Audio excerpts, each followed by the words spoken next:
Hello students. अब तक हम मनु के राजनीतिक विचारों में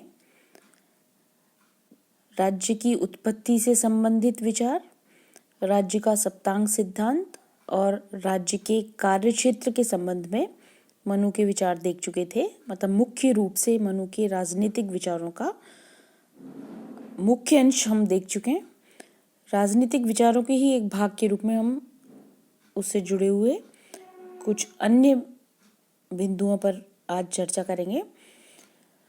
धर्म और दंड के विषय में मनु के क्या विचार थे उनको हम देखेंगे, और शासक जो इस संपूर्ण राज्य राजनीतिक प्रणाली पे सर्वोपरि पद पर है, जो इसका प्रथम अंग है राज्य का स्वामी, उसकी क्या योग्यताएं और क्या कार्य, कौन से गुण मनु ने बताए हैं।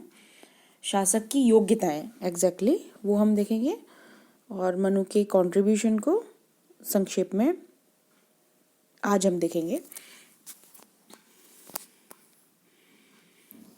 अभी हम देख रहे हैं धर्म और दंड पर मनु के विचार, क्योंकि ये सिलेबस में धर्म और दंड टॉपिक दिया हुआ है, तो हम बहुत शॉर्ट में मनु के विचारों को देख रहे हैं। धर्म उनकी नज़र में, धर्म से तात्पर्य है नैतिक मूल्य, सदाचार के नियम, सामाजिक व्यवस्था के आधारभूत नियम, प्रजा के प्रति शासक के सकारात्मक दायित्व और मर्यादाएं, ये मनु के अनुसार धर्म होता है। मतलब धर्म से मतलब यहाँ एक तरह से इसका जो व्यापक अर्थ है धर्म का वो यही होता है। धर्म से मतलब हिंदू धर्म मुस्लिम धर्म ही नहीं होता। धर्म के व्यापक अर्थ में धर्म वे वैल्यूज़ होते हैं जिनको हमें धारण करना चाहिए अपने जीवन को सही बनाने के लिए।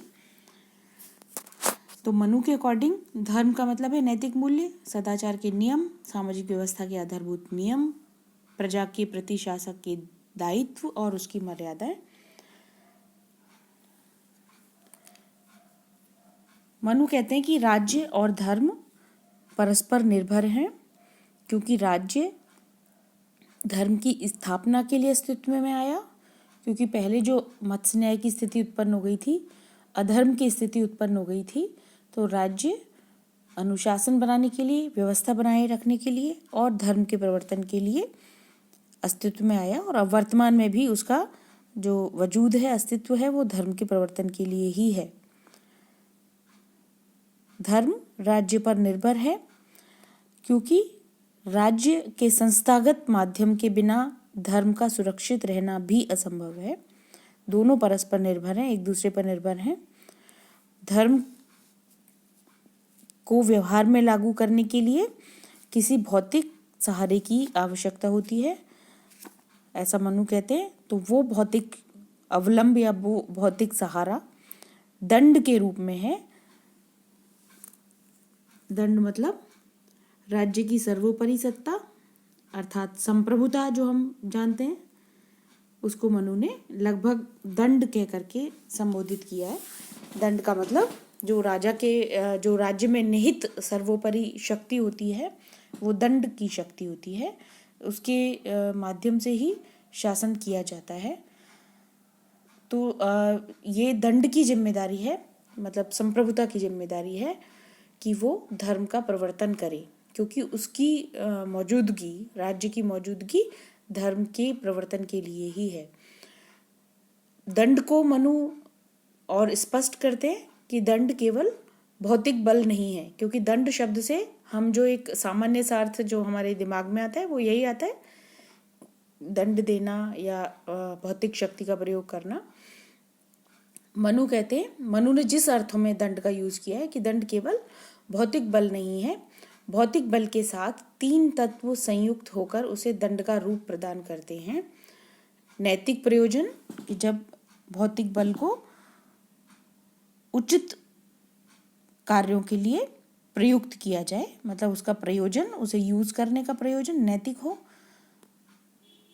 दूसरी बात, एक प्राधिकृत निकाय, मतलब एक ऐसी संस्था जैसे राज्य होता है, जो ऑथराइज्ड होता है, प्राधिकृत ऑथराइज्ड निकाय, जिसको उस शक्ति को यूज करने का अधिकार प्राप्त है, तो एक प्राधिकृत निकाय की आवश्यकता है। और तीसरी अनुलंघनीयता, अर्थात उसके पास वो शक्ति इतनी मात्रा में मौजूद हो, इतनी प्रभाव में मौजूद हो कि कोई भी उसका उल्लंघन ना कर सके, उसको चुनौती ना दे सके। तो जब ये तीन चीज और भौतिक बल के साथ संयुक्त हो जाती हैं तो वो दंड कहलाता है या दंड शक्ति कहलाती है। और ये वही दंड शक्ति है जो राज्य के पास होती है, जिसको हम वर्तमान समय में संप्रभुता के रूप में जानते हैं। मनु कहते हैं कि राजा दंड का स्वामी नहीं, अभिकर्ता होता है। ये एक बहुत मॉडर्न सी बात हमें मनु के विचारों में दिखाई देती है कि राजा को वो दंड का स्वामी नहीं बल्कि अभिकर्ता बता रहे हैं। इससे प्रतीत हो रहा है कि दंड राज्य में निहित शक्ति है, राजा बस उसका यूज करता है और राजा धर्म के अधीन रहते हुए दंड का प्रयोग करता है। दंड का दुरुपयोग यदि राजा करता है तो राजा को ही वो दंड नष्ट कर देता है। ये मनु बार बार उसको चिताते हैं, राजा को चेतावनी देते हैं। मनु कहते हैं कि धर्म और दंड दोनों शासक से ऊपर हैं। धर्म और दंड को हम एक साथ इसलिए पढ़ रहे हैं क्योंकि धर्म और दंड शक्ति को मनु ने शासक से ऊपर का दर्जा दिया है। राजा या शासक धर्म और दंड दोनों के अधीन है। वो दंड शक्ति का मिसयूज नहीं कर सकता, वो धर्म के अधीन है, धर्म के नियंत्रण में है। मनु कहते हैं कि यह हम पढ़ रहे हैं इधर यहाँ पर स्क्रीन पर, धर्म और दंड दोनों शासक से ऊपर हैं। वे वस्तुतः सम्मिलित रूप से राज्य की संप्रभु शक्ति के रूप में दिखाई देते हैं क्योंकि ये सबसे ऊपर है, धर्म और दंड शक्ति सबसे ऊपर है। तो वो समन्वित रूप से हमें लगता है कि मनु संप्रभु शक्ति के आधार के रूप में या संप्रभु शक्ति इन दोनों में मानते हैं, धर्म और दंड में। मनुस्मृति में शासन को उस संप्रभु शक्ति के प्रयोग द्वारा प्रजा के नैतिक, भौतिक और पारलौकिक कल्याण को सुनिश्चित करने के लिए अधिकृत किया गया है।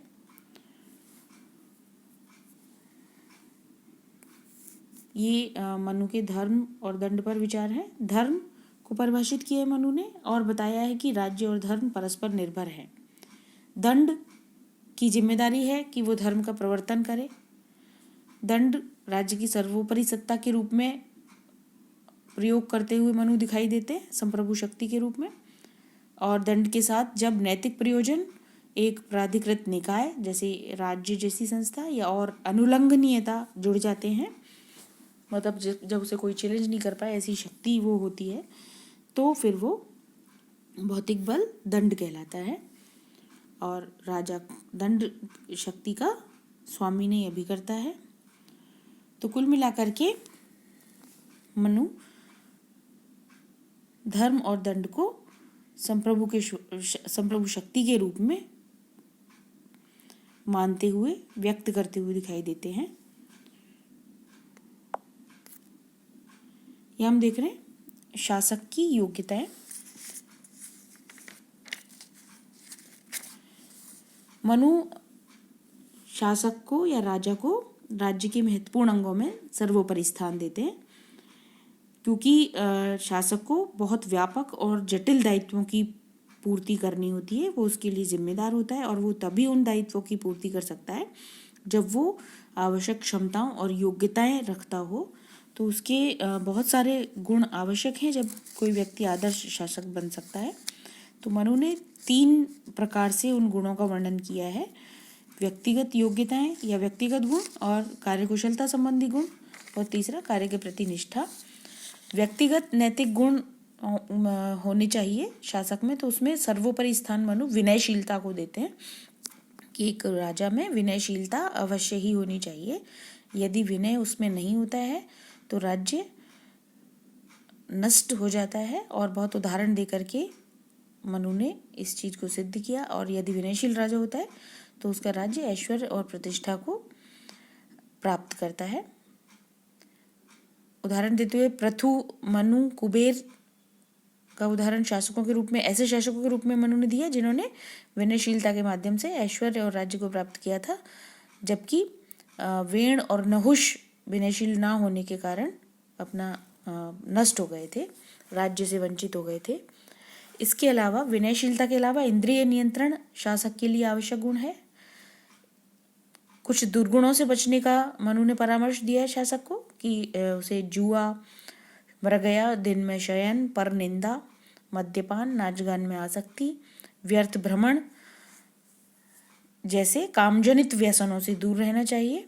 उसे चुगलखोरी, दुस्साहस, ईर्ष्या, कठोर वचन, क्रोधजन्य जो व्यसन होते हैं उनसे दूर रहना चाहिए। इन सब के अलावा मनु दूसरी बात कि शासक, ये व्यक्तिगत गुण तो उसमें होने ही चाहिए। कार्य कुशलता संबंधी गुण भी एक राजा में बेहद जरूरी है। हम जानते हैं रजोगुण शासक के लिए आवश्यक हैं, जैसे उसमें शूरवीरता होनी चाहिए, पराक्रम होना चाहिए, बलशाली वो होना चाहिए, चतुरता उसमें होनी चाहिए, समय और परिस्थिति की आवश्यकता के अनुरूप अपने को ढालने की क्षमता, समय और परिस्थिति के अनुरूप अपने आप को मृदु और कठोर बनाने की क्षमता राजा में होनी चाहिए। तो ये उसके कार्य से संबंधित, कार्य कुशलता से संबंधित गुण जो उसमें होने चाहिए। कार्य के और इन दोनों के रहने के बावजूद सबसे बड़ी बात जो है कि कार्य के प्रति निष्ठा होनी चाहिए। उसे अपने दायित्व पालन में संलग्न होने के प्रति निष्ठा होनी चाहिए। तो ये सारे गुण मनु शासक में एक्सपेक्ट करते हैं, अपेक्षित करते हैं।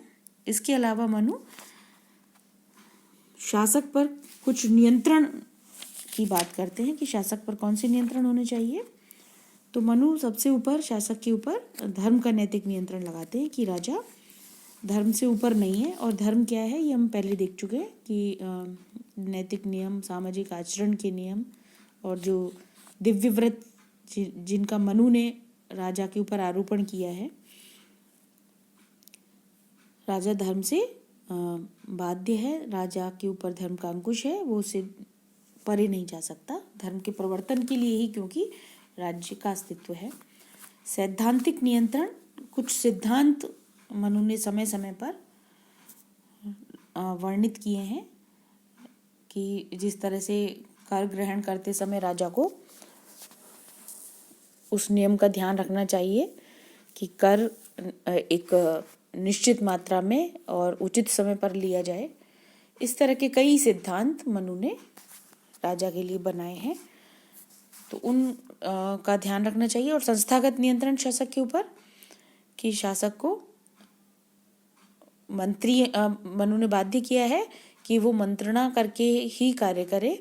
मंत्री परिषद की अनिवार्यता और मनु ने रखी है।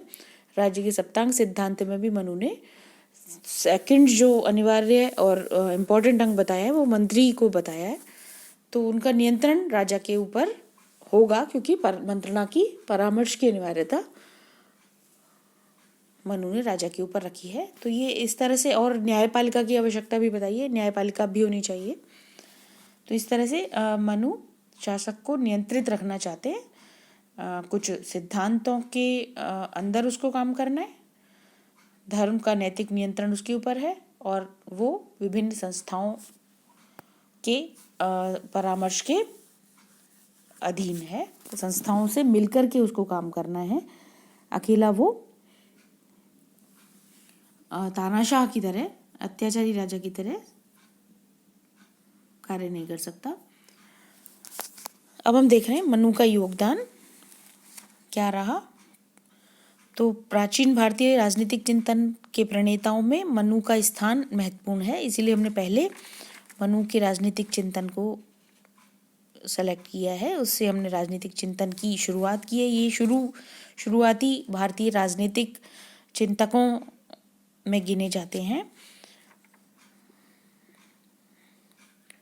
अल्तेकर कहते हैं कि ये सत्य है कि मनुस्मृति में राजा के कर्तव्यों, राज्य के विभिन्न अधिकारियों के कार्य, दीवानी और फौजदारी कानूनों तथा परराष्ट्र नीति के विभिन्न सिद्धांतों का चित्रण उतना व्यापक और व्यवस्थित नहीं है जितना कि अर्थशास्त्र में हुआ है। फिर भी मनु ने इन पक्षों को पर्याप्त महत्व के साथ चित्रित किया है। फिर भी मनुस्मृति का जो ज़्यादा योगदान है, अतिरिक्त योगदान है, कि वो वर्ण व्यवस्था, आश्रम व्यवस्था जैसे विषयों पर बहुत विस्तार से विचार करते हैं, जो अर्थशास्त्र और दूसरे अन्य शास्त्रों की तुलना में ज़्यादा व्यापक और ज़्यादा बारीकी से चित्रित किए गए हैं।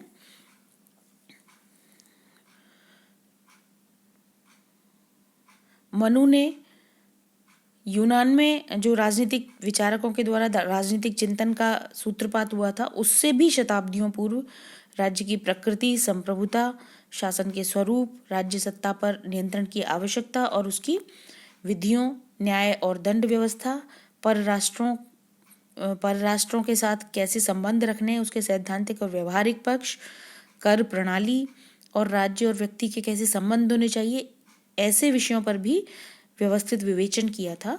ये एक मनु का बड़ा कंट्रीब्यूशन है कि काफ़ी पहले, मतलब हम पाश्चात्य विचारकों को जब हम पढ़ते हैं तो हम करीब 500 ईसा पूर्व से प्लेटो के राजनीतिक चिंतन से वहाँ शुरुआत मानते हैं। मनुस्मृति का काल हालांकि बहुत फिक्स नहीं है, प्रामाणिक नहीं है, पर ये शायद उससे बहुत पहले की रचना है और बहुत पहले ही मनु इस तरह का चिंतन दे चुके थे।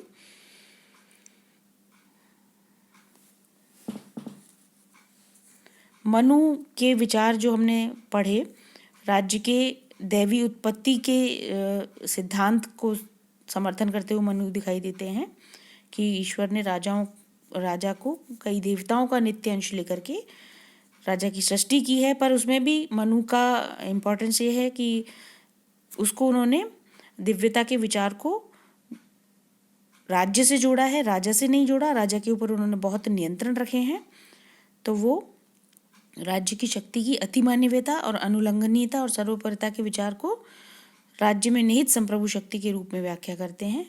राज्य की दैवी उत्पत्ति के विचार को अंततः मनु राज्य का जो दिव्यता से उन्होंने जोड़ा था, अंत में उन्होंने दिव्य व्रतों के रूप में परिणत कर दिया उसको, और राजा को निरंकुश नहीं बनने दिया। मतलब दैवी उत्पत्ति के सिद्धांत से साम्य रखते हुए भी मनु राजा को निरंकुश नहीं बनने देते। ये एक डिफरेंट तरह की राज्य की उत्पत्ति के संबंध में विचार उन्होंने दिए। कार्यों के संबंध में मनुस्मृति में जो विवेचन है, जो हमने देखा कि मनु राज्य को लोक कल्याणकारी राज्य बनाना चाहते हैं और उसे बहुत सारे कार्य सौंपते हैं। प्रजा की सुरक्षा का जो हमेशा के लिए जो राज्य को सौंपा जाने वाला कार्य है, उसके अलावा मनु अर्थव्यवस्था के क्षेत्र में, न्यायिक क्षेत्र में और शैक्षिक क्षेत्र में भी, इवन यहाँ तक कि मनु कहते हैं कि राज्य अप्राप्त की प्राप्ति करेगा, प्राप्त का संरक्षण करेगा, संरक्षित का संवर्धन और संवर्धित का सुपात्रों में वितरण करेगा। तो ये एक बहुत वृहद कार्यक्षेत्र मनु राज्य को सौंपते हैं और जिस तरह के राज्य की वो कल्पना करते हैं, वो एक लोक कल्याणकारी राज्य की कल्पना करते हैं। तो जो कि वर्तमान समय में हम जिस तरह के राज्य की कल्पना करते हैं, जिस तरह के राज्य को हम पाना चाहते हैं, मनु उसी तरह के राज्य की कल्पना इतनी शताब्दियों पूर्व करते हैं। मनु ने राज्य के 7 अंगों का चित्रण करके राज्य के स्वावयवी स्वरूप का चित्रण किया एक तरह से, और हालांकि ये बहुत उतने स्पष्ट नहीं है जितने अर्थशास्त्र में कौटिल्य ने बाद में स्पष्ट किया था, पर राज्य के आवश्यक तत्व एक तरह से उस समय ही मनु ने चित्रित किए। लगभग वो इसमें वो सब तो शामिल हैं जिनको हम आज अनिवार्य मानते हैं, इसके अलावा कुछ अन्य तत्वों को भी मनु ने राज्य के अनिवार्य तत्वों में शामिल किया, पर कुल मिलाकर के मनु ने इसको वर्णित किया, इसको डिस्क्राइब किया। ये उनका कंट्रीब्यूशन है कि राज्य के अनिवार्य अंग कौन से होते हैं, ये मनु ने बताया। इसके अलावा मनु का विशेष योगदान जो माना जाता है वो सामाजिक दर्शन के क्षेत्र में है, समाज की सुव्यवस्था बनाने के क्षेत्र में है, और बेसिकली मनुस्मृति के बारे में पहले भी कह चुके हैं कि ये सामाजिक आचरण के नियमों की संहिता है एक तरह से। मनु ने मनुस्मृति में सामाजिक व्यवस्था के संबंध में उसके नैतिक आधारों का वर्णन किया है। उन्होंने समाज का संगठन कैसे होना चाहिए उसका वर्णन किया है, वर्ण व्यवस्था को विस्तार से बताया है, विभिन्न वर्णों के बीच संबंध किस तरह के होने चाहिए, इस संबंध में विस्तृत नियम उन्होंने बताए हैं। आश्रम व्यवस्था का उन्होंने विस्तार से वर्णन किया है। हर आश्रम में किसी व्यक्ति की क्या ड्यूटीज़ होती हैं, क्या कर्तव्य होते हैं, इसको उन्होंने बहुत विस्तार से बताया है। तो ये जो सामाजिक क्षेत्र में उनके विचार हैं वो बहुत महत्वपूर्ण है। बहुत बारीकी से उन्होंने एक एक चीज़ का, हर व्यक्ति के कर्तव्य का, हर व्यक्ति की सामाजिक स्थिति का, समाज के प्रति ड्यूटी का उन्होंने बहुत विस्तार से वर्णन किया है। हालांकि ये एक आलोचना की या एक निंदा की बात मनु के सामाजिक विचारों में है कि उन्होंने शूद्रों और स्त्रियों के प्रति समानता का भाव नहीं रखा और उनके साथ भेदभाव किया है। शूद्रों को तो इवन वो स्वतंत्र नागरिक का स्तर भी देते हुए नहीं दिखाई देते। महिलाओं की स्वतंत्रताओं पर भी काफ़ी सारे, हालांकि एक अच्छी पोजीशन मनु ने समाज में महिलाओं की दी, पर कहीं कहीं पर महिलाओं की स्वतंत्रता का विचार निषिद्ध होता हुआ मनु के चिंतन में दिखाई देता है। ब्राह्मणों की सर्वोच्च स्थिति के प्रति मनु बहुत बार कहते हैं और जो शूद्रों के प्रति भेदभावपूर्ण दृष्टिकोण मनु रखते हुए दिखाई देते हैं, जो दंड और न्याय के क्षेत्र में व्यक्त होता है।